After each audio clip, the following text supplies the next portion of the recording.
Bonjour à tous, très heureux de vous retrouver pour votre super top 5 du jour. On se retrouve sur l'hippodrome de Chantilly ce samedi 21 septembre. Au programme, le prix de la galerie des batailles, un handicap pour poulain entier, hongre et pouliche de 3 ans qui va se jouer sur les 1800 mètres de la piste ronde. On va pas se le cacher, c'est vraiment une course très compliquée à décrypter. 16 partants, je pense sincèrement que les 16 sont tout à fait capables de conclure sur le podium. Vous inquiétez pas, comme d'habitude, on va faire des choix, on va prendre des risques et on aura même 2 impasses à tenter dans cette épreuve. Mais avant de vous délivrer mon pronostic, un super challenge vous est proposé ce week-end par Génibet avec à la clé 4000 € à gagner. Pour cela, il vous suffit de remporter 4 top 4 sur 4 courses différentes entre la réunion de samedi à Chantilly et celle de dimanche à Vincennes. Pour info, pas de mise minimum demandée, mais un seul pari pris en compte par course. N'oubliez pas également de vous abonner à notre chaîne sur laquelle vous pouvez notamment me retrouver tous les jours au travers de mes cotes et cotes pour la réunion principale. N'hésitez pas également à aller retrouver notre ami Flo Gautreau sur les réseaux sociaux. Allez, sans plus attendre, je vous délivre mon pronostic. Restez bien avec moi pour connaître mes impasses. En tête, ce sera le numéro 14, Masaya, le 9, Miss Vega, le numéro 11, Nobleman, le numéro 13, King of Star, le numéro 15, Human Evolution et le numéro 7, Dazzling Jewel. Allez, on passe sur l'analyse avec ma pépite, le 14, Masaya, plutôt décevante en début de carrière, c'est vrai. Elle semble s'être déclenchée ces derniers mois, comme l'attestent ses accessites enregistrés à Angers et Sénone, et surtout sa récente deuxième place à ce niveau sur l'hippodrome de Compiègne. La distance devrait lui plaire, elle a encore un premier rôle à jouer.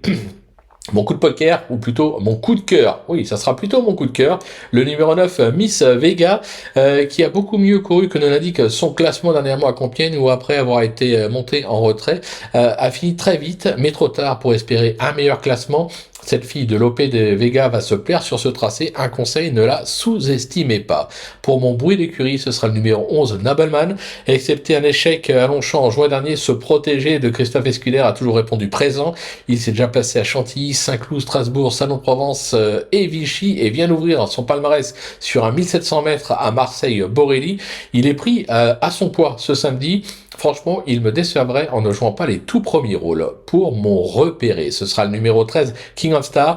Il ne compte qu'un succès à son actif, mais également de nombreux accessites. Il s'adapte à tous les tracés et à toutes les distances. Sa récente 4e place à ce niveau à Compiègne parle pour lui, surtout qu'il n'a pas été vraiment chanceux dans la phase finale. Sur sa lancée, je pense qu'il a encore son mot à dire. Mon coup de poker, on y vient justement. Le 15, Human Evolution, qui a montré quelques moyens depuis ses débuts avec déjà des accessites à Longchamp, dont un dans un handicap.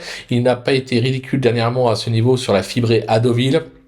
Monté en confiance par Monsieur Quintet, Stéphane Pasquier, je pense qu'il mérite un large crédit. Ma petite trouvaille, si on peut appeler ça une trouvaille, c'est le 7 Dazzling Jewel, déjà victorieuse à 2 reprises sur la distance à Langon et à Strasbourg. Cette protégée d'Henri-Alex Pantal n'a pas été ridicule dernièrement à Compiègne sans avoir les coups des franches dans la phase finale. Montée en confiance par un certain Michael Barzalona, elle peut, je pense, étonner pour son premier handicap. Pour mes impasses, ce sera le numéro 2, Coronado, qui a certes montré des moyens depuis ses débuts, mais à un niveau inférieur. C'est un test ce samedi, donc je demande à voir. Je vais également écarter le numéro 3, Keen Approach, qui a certes déjà eu des ambitions semi-classiques par le passé, mais qui m'a franchement déçu dernièrement à ce niveau. Personnellement, j'ai d'abord besoin qu'il me rassure. Voilà, tout est dit, ou presque. Maintenant, c'est à vous de jouer, sans oublier que sur Génibet, on peut jouer en fractionné. Alors, bon jeu à tous, et rendez-vous dès demain pour un nouveau Super Top 5 direction l'hippodrome de Vincennes.